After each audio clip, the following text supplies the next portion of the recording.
Hello, Wigs. Hope you're okay. Hope you're enjoying this lovely weather that we're having.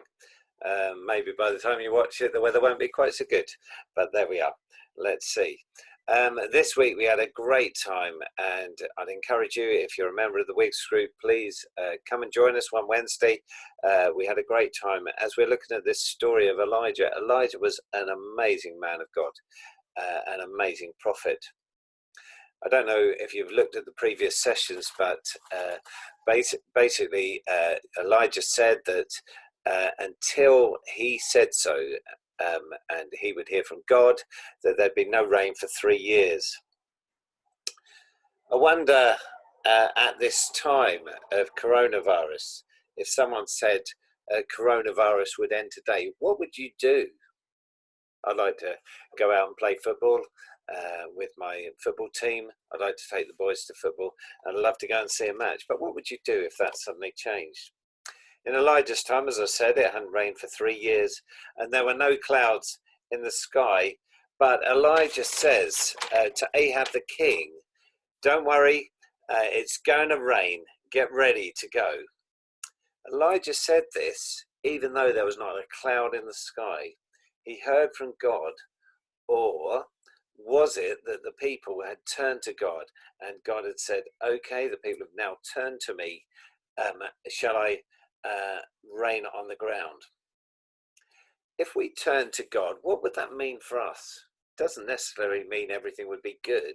If we turn to God and ask for a Ferrari, we're not necessarily going to get it. But it does mean that he'll walk with us right throughout our life. I don't know if you know that, but God wants to walk with you through life. He wants to help you through life. He wants to guide you. Anyway, Ahab believed Elijah because he was someone who speaks the truth and he could be trusted. Do you speak the truth? Can you be trusted? Elijah then went and put his face between his knees. I don't know if you've tried that. I'm not very good at it. I'm a bit inflexible in that area. But he put his face between his knees, and I believe that he put his face between his knees because he was so urgent with praying, even though he'd said that God would rain on the land. Elijah said to his servant, go out and to the sea. He told him to go out to the sea because he wanted to see if the rain was coming. First time he went and nothing. Second time he went and nothing. He went 7 times out to the sea. And eventually he said, I see a cloud the size of a man's hand. Elijah said, get ready.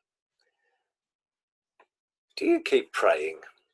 Or do you give up? There's a passage in the Bible, if you want to look it up, Luke 18, from verse 1, where it says that this lady kept going to the judge to ask and ask and ask. And eventually he says, if she keeps asking any more, I'm going to lose my mind. I'm going to have a not very good life. And Jesus, the unjust judge, grants the woman his request.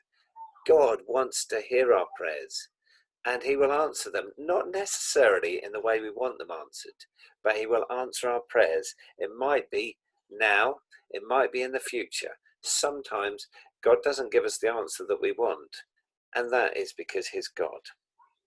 After the 7 times, they saw the cloud the size of a man's hand, and it started to rain. And the Bible tells us that Elijah outran Ahab in his chariots.